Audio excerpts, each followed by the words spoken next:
Welcome back, everybody. So, my name is Vandana Sitsenapuria. I'm being your guide of ceremonies for this IACC in association with Automation Alley Conference Integrate 2021. Industry 4 is a big concept to increase the productivity of any manufacturing setup. The first step is to monitor the most important parameters of your manufacturing processes and machines in real time to know the deviations. This session is going to help you understand how to improve machine utilization and possibly prevent future downtime. Bipin Jirge is the MD of IFM Electronics, which develops sensors with quality and reliability, along with unequaled customer service. He studied in both India and Germany. The parent company is over 50 years old and full of German quality that is known the world over.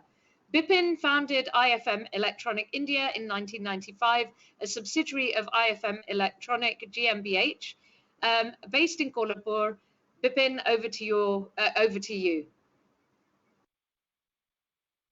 Good afternoon and good morning or good evening, as this is a widely spread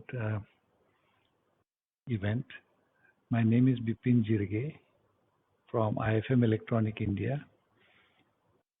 Let me introduce myself and my company. We are a global company based out of Germany, around €1 billion turnover with 7,000 employees working in 60 or 70 countries. In India, we started some 26 years back. We are a sensor and automation company. Today, we would like to share some views and ideas, and would also like to have your feedback and opinions about very interesting and complex subjects of remote monitoring and predictive maintenance of machines. The machines could be, manufacturing machines or utility area machines, or a plant which is working 24/7 in a petrochemical like industry has many assets which are working 24/7. And nowadays, a lot of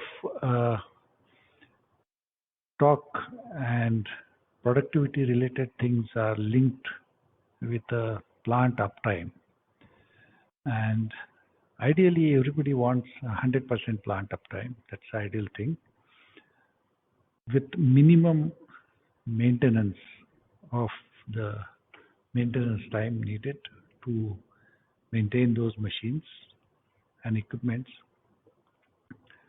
Today, we would like to introduce some technologies which will help us to remotely monitor the machines and in the direction of predictive maintenance, so that you get a early trend of maintenance which ought to do in future or near future.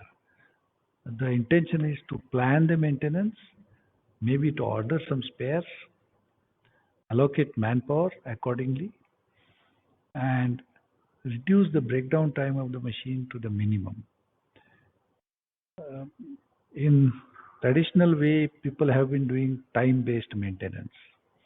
So you allocate a maintenance schedule every so many of hours of working of the machine.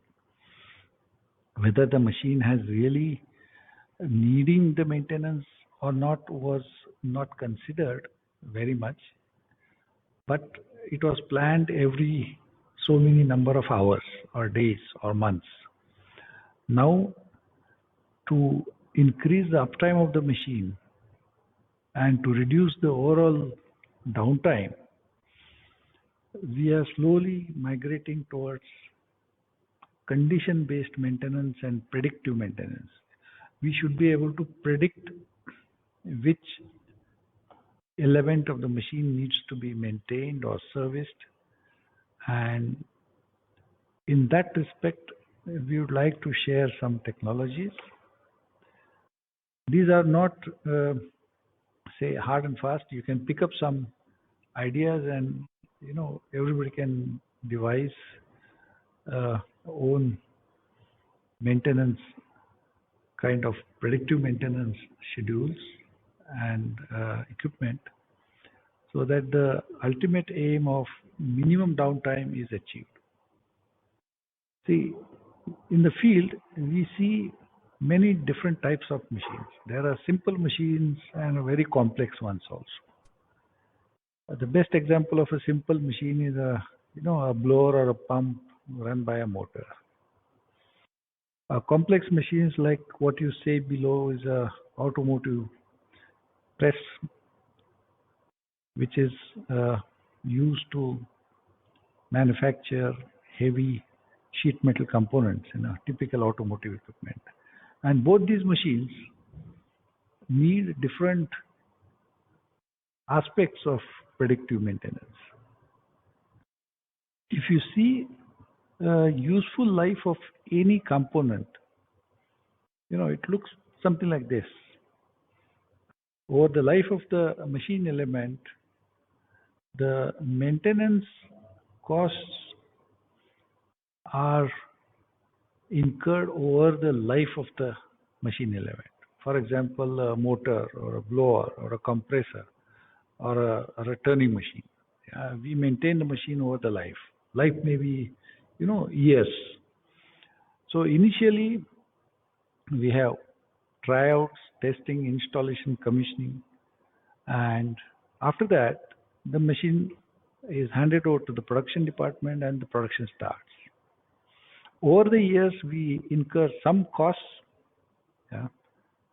or towards the recurring maintenance, and at the end of the life of a certain machine element or a component, for example, a bearing, the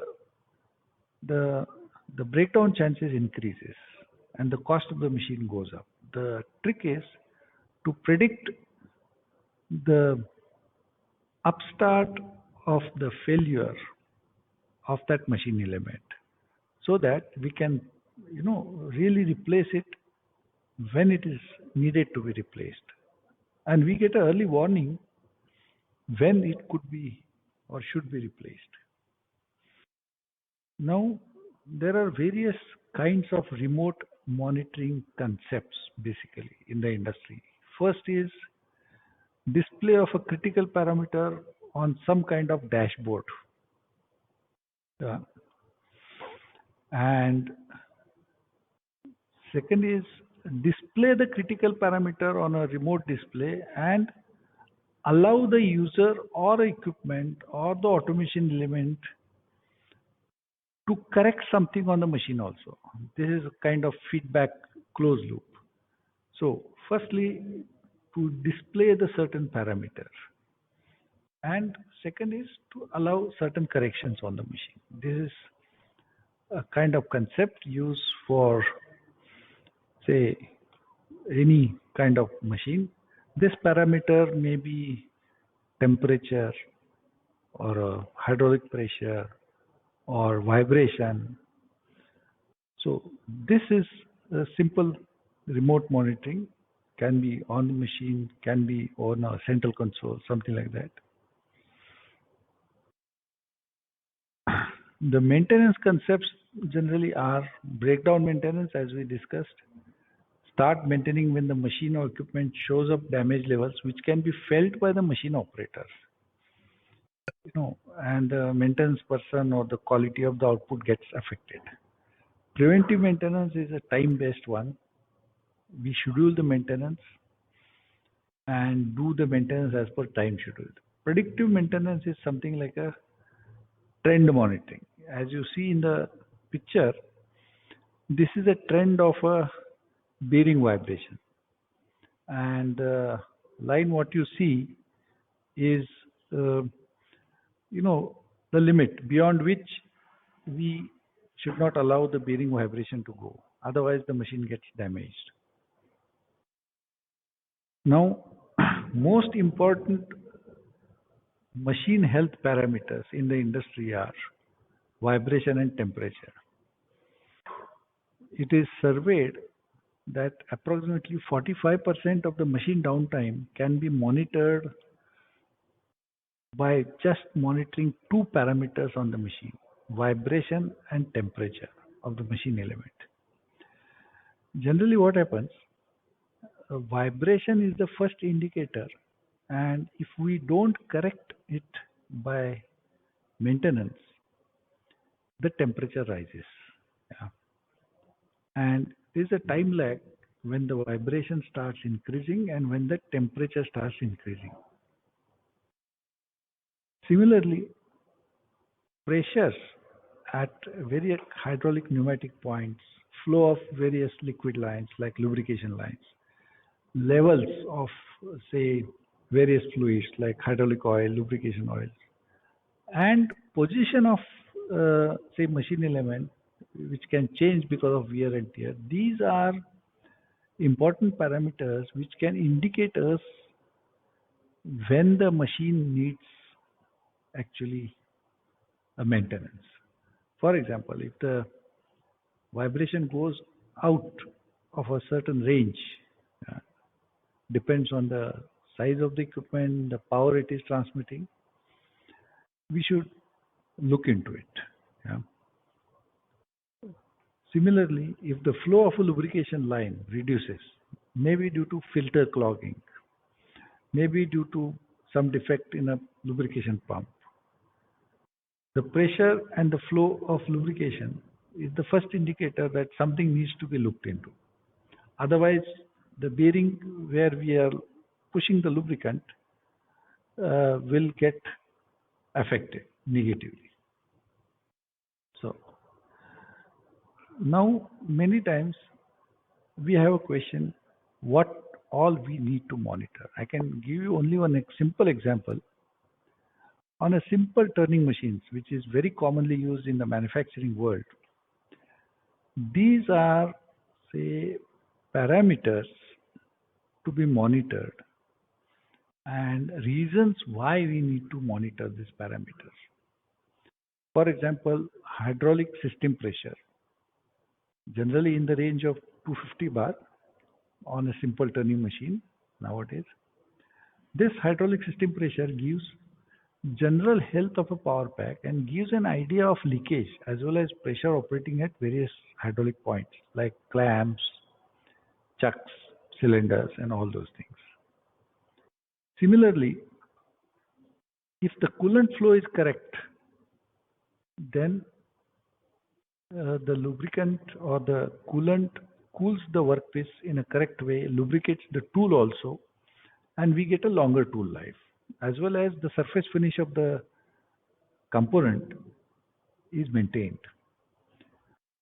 These are some tried and tested parameters on a manufacturing machine. Similarly, there are parameters used in various other industries, like if you have a compressor, for example, then we need to measure and monitor, say, power consumption of the compressor or vibration of the compressor.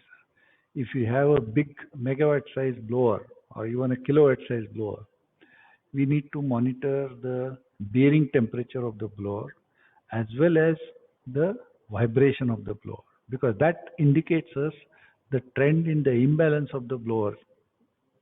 So these are some of the parameters. Depending on the equipment, we need to select and measure it in real time.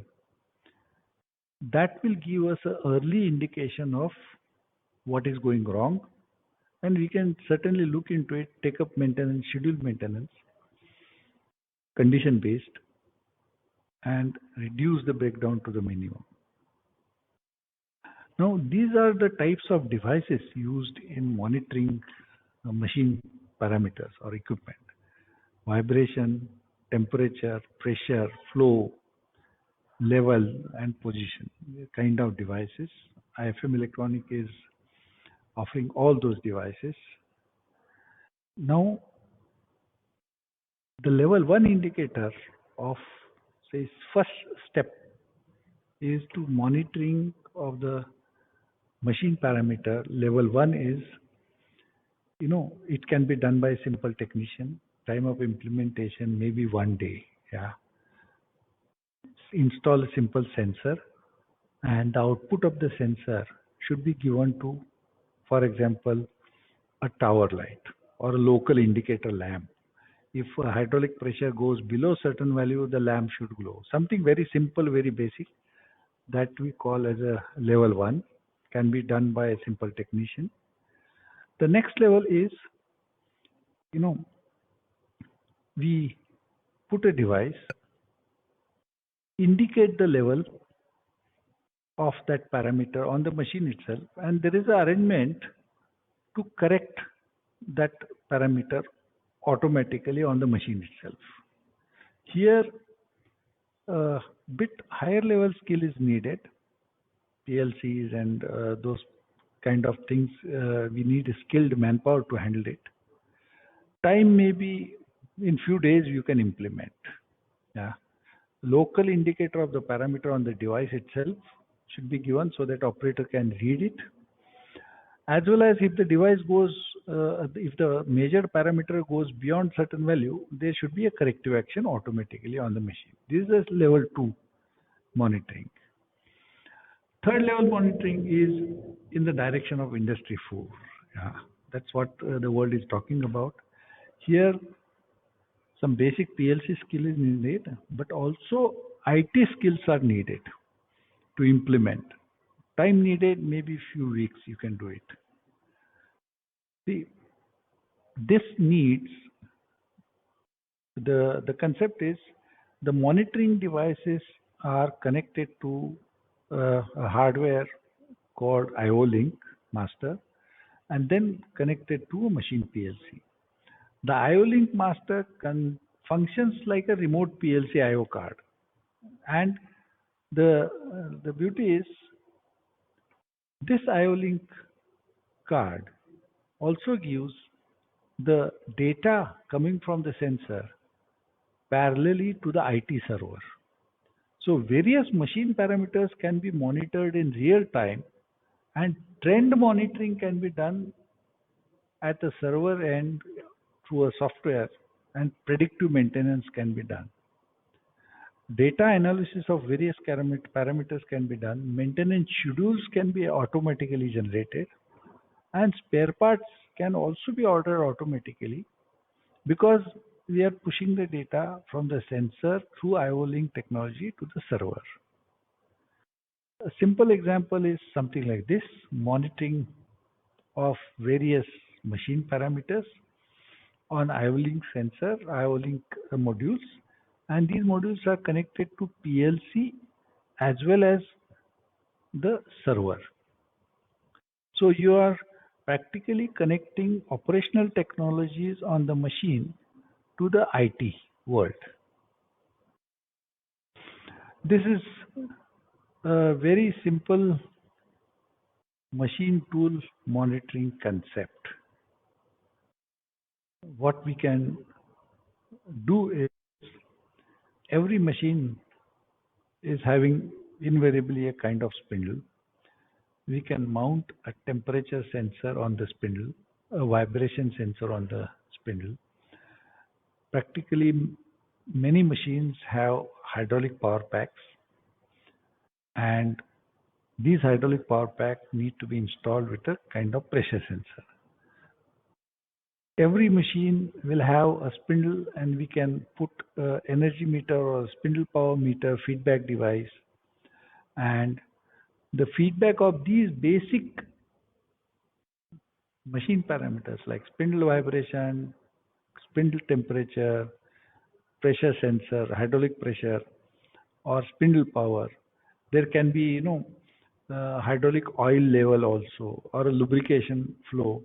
All these parameters are fed to the IO-Link master, which gives the information to the machine PLC as well as to the PC or IT server kind of thing. So once we have the data in some kind of IT network, the trend analysis can be done remotely, by somebody from the remote maintenance department, and actions can be taken remotely before the machine really goes down to the maintenance. So we have seen the types of concepts used in predictive maintenance, the level of, say, concepts used. One is the simple local display of the parameter to be maintained. Other is local display plus some corrective action. And third is, in the direction of Industry 4, where you can push all those parameters parallelly to the machine PLC as well as to the IT server. And this is the first step of, what a big concept we call as a Industry 4. If you have any doubts, please feel free to contact us anytime. We would like to share the knowledge and let everybody in the industry go towards the first steps of this big trend which is coming, which is called Industry 4. Thank you very much. Thank you. For any further queries, please feel free to contact me on my email ID. Thank you. Thank you so much, Bipin, for that. So really the first step is going to depend on the skill sets that are in the company. And echoing a point that has come up multiple times, there's no question that Industry 4.1 is happening. So take a small step at a time, one machine or a couple of devices, and get started. All right, Bipin, if I can invite you to come on, we'd like to offer you a virtual certificate. Yeah. Hi, Bipin. Thank you. Good to have you, and Hi. thank you so much. Thank you. Thank you for having me. Thank you for. And we'd like to offer you a virtual certificate as a token of our appreciation. We're going to send you this digital certificate, and we're also going to plant a tree in your honor. So thank you very much for contributing to Integrate 2021. We'll be back after the break with a panel discussion on the challenges and opportunities in integrating manufacturing and enterprise IT. Also, to remind you, there is an event survey form. Please do take your time to fill it in, and we'll see you on the other side of the break. Bye-bye. Bye. Thank you.